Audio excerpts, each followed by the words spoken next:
Kalau perbuatan syirik, perbuatan bid'ah, perdukunan, cerita-cerita khurafat, cerita-cerita tahayul, tidak ada yang mengingatkan, tidak ada yang menjelaskan, tidak ada yang mendakwahkan, maka manusia tidak akan paham kalau perbuatan tersebut adalah penyimpangan ya. Karena di zaman sekarang itu masih banyak orang yang meminta kepada kubur-kubur, meminta kepada kuburan wali, meminta kepada kuburan Habib, kemudian mendatangi dukun, mendatangi tukang ramal, melakukan perbuatan bid'ah, melakukan perbuatan syirik, mempercayai cerita-cerita tahayul, mempercayai cerita-cerita khurafat. Itu zaman sekarang masih banyak. Belum lagi perbuatan-perbuatan yang lain yang mereka anggap ibadah. Seperti solawat sambil joget-joget, diiringi dengan musik dangdut, musik koplo, musik segala macam.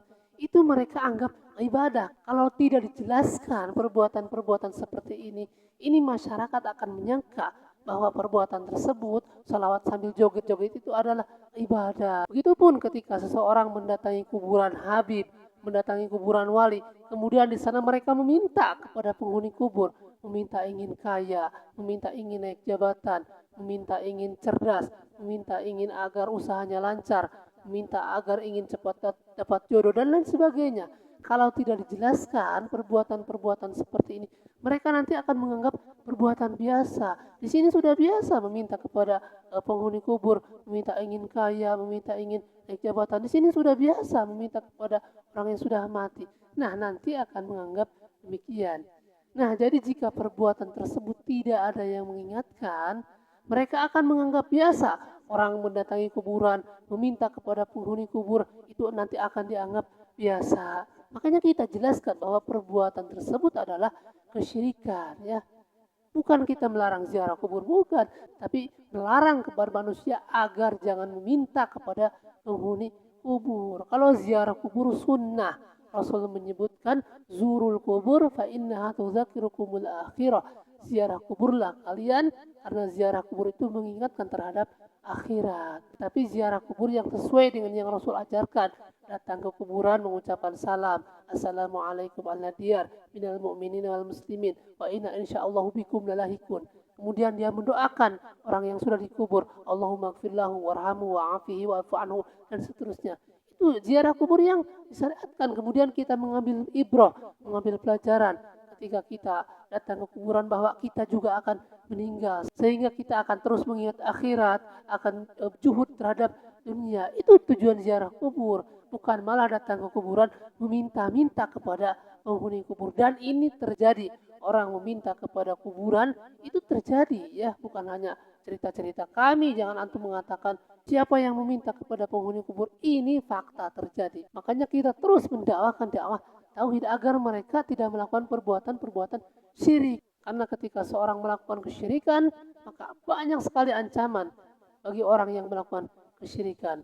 Yang pertama, dosanya tidak akan diampuni sebagaimana yang Allah jelaskan di dalam surah An-Nisa ayat 48, innallaha la yaghfiru ayyushraka bihi wa yaghfiru ma duna dzalika liman yasha.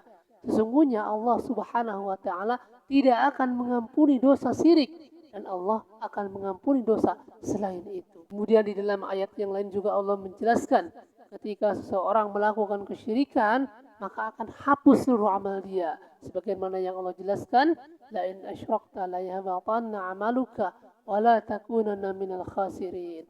Apabila kamu berbuat syirik, maka akan hapus seluruh amalmu, niscaya kamu akan menjadi orang yang merugi. Jadi Nabi saja ketika berbuat syirik hapus seluruh amalnya, apalagi kita ya. Kemudian di dalam surah yang lain, di dalam surah Al-Maidah ayat 72, ketika seseorang melakukan kesyirikan, maka orang tersebut haram dimasukkan ke dalam surga dan dia akan dimasukkan ke dalam neraka. Sebagaimana yang Allah sebutkan, innahu may yusyrik billahi faqad harramallahu alaihi jannah wa ma'wahun nar wa ma lidzalimina min ansar. Sesungguhnya orang yang melakukan kesyirikan, maka Allah mengharamkan surga kepada orang tersebut dan tempatnya adalah di neraka. Makanya kita terus mendakwakan dakwah tauhid agar manusia tidak terjerumus ke dalam perbuatan syirik. Karena di zaman sekarang masih banyak orang yang melakukan kesyirikan, dia mendatangi kubur-kubur, meminta di sana sampai nangis-nangis. Itu terjadi.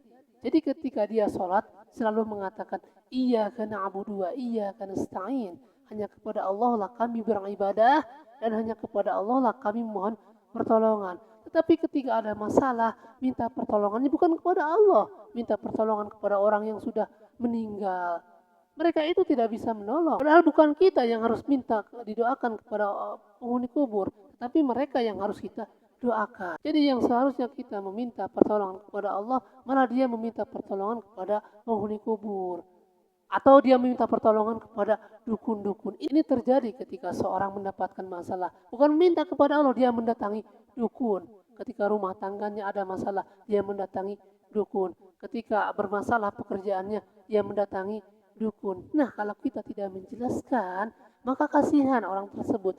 Karena orang yang mendatangi dukun, itu sholatnya tidak akan diterima selama 40 hari. Satu kali mendatangi dukun, sholatnya tidak diterima selama 40 hari. Ya, sebagaimana yang Rasul jelaskan, man ata arrafan au kahinan fasa'alahu an syai'in fasaddaqahu lam tuqbal lahu salatan arba'ina yauman. Barang siapa yang mendatangi dukun atau tukang ramal, bertanya dan percaya, maka sholatnya tidak akan diterima selama 40 hari. Bahkan di dalam hadis yang lain, ketika seorang mendatangi dukun, bertanya dan percaya, maka orang tersebut telah kufur terhadap Al-Quran. Ya, sebagaimana yang Rasul sebutkan, man ata arrafan au kahinan fasa'alahu an syai'in fasaddaqahu faqad kafara bima unzila ala Muhammadin sallallahu alaihi wasallam. Barang siapa mendatangi dukun atau tukang ramal, bertanya dan percaya, maka dia telah kufur terhadap apa yang diturunkan kepada Nabi Muhammad SAW, yakni kufur terhadap Al-Quran. Nah, ketika kita menjelaskan masalah-masalah seperti ini, kita itu sayang terhadap mereka. Kita tidak mau ketika mereka sudah capek-capek melaksanakan sholat, ternyata sholatnya tidak diterima karena dia telah mendatangi dukun. Makanya kita jelaskan bahaya orang mendatangi dukun itu seperti itu. Bahkan kita juga jelaskan ciri-ciri dukun itu seperti apa. Karena banyak di zaman sekarang orang yang penampilannya seperti kiai, seperti ustaz, memakai sorban, memakai peci, memakai gamis, tapi akidahnya seperti dukun. Ini orang awam kalau tidak dijelaskan mereka akan tertipu.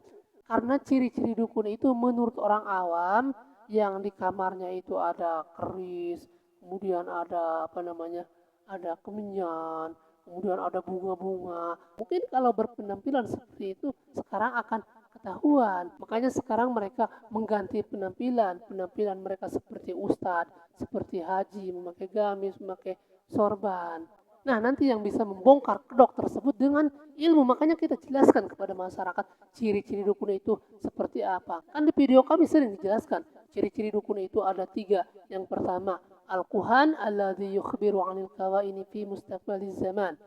Ciri yang pertama, ciri dukun itu ketika seorang mengaku bisa mengetahui kejadian-kejadian yang akan datang. Hati-hati itu dukun. Kemudian ciri yang kedua, wa yadda'i ma'rifatal asrari. Kemudian yang kedua, orang yang mengaku mengetahui rahasia-rahasia seseorang. Kemudian yang ketiga, ciri dukun itu wa mutala'at ilmil ghaibi, yaitu orang yang mengaku bisa mengetahui perkara-perkara yang gaib. Nah, ketika kita menjelaskan seperti itu, maka meskipun mereka memakai sorban, meskipun mereka memakai gamis, meskipun mereka memakai lafaz-lafaz di dalam Al-Quran, ketika akidahnya seperti itu, tapi ketika cirinya sama dengan yang kami sebutkan, insya Allah nanti masyarakat akan bisa membedakan mana dukun, mana bukan, ya. Dan kalau kita membahas masalah ini, tentu ini akan menjadi pembahasan yang sangat panjang karena masih banyak orang-orang yang masih melakukan kesyirikan, mendatangi dukun-dukun, mempercayai cerita-cerita khurafat, kemudian percaya dengan hitung-hitungan, percaya tahayul, percaya dengan jimat-jimat. Karena masih banyak sekarang orang contohnya ketika mau nikah, ketika mau bangun rumah, ketika mau dihitan, ketika mau pindah rumah, itu semuanya dihitung-hitung. Takut harinya salah, takut kalau hari ini pindahnya ini tidak baik, takut kalau hari ini pindahnya nanti akan menjadi sakit-sakitan, takut kalau hari ini menikahnya nanti rumah tangganya tidak akan harmonis dan lain sebagainya. Nah, kalau perbuatan-perbuatan seperti ini tidak ada yang menjelaskan, mereka akan menganggap ini masalah yang biasa. Di sini sudah biasa menjadi tradisi. Nah, ini kita jelaskan kepada mereka agar mereka mengetahui bagaimana bahayanya ketika seorang melakukan perbuatan-perbuatan seperti itu. Ini kalau tidak dijelaskan akan terus seperti itu, akan diwariskan lagi kepada anaknya, kepada cucunya, terus seperti itu.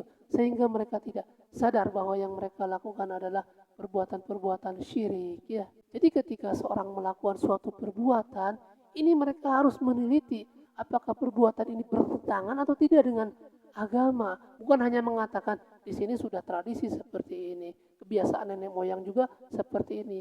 Nah, itu berarti agama bukan mengikuti Quran dan Sunnah, tetapi beragama mengikuti nenek moyang, ya.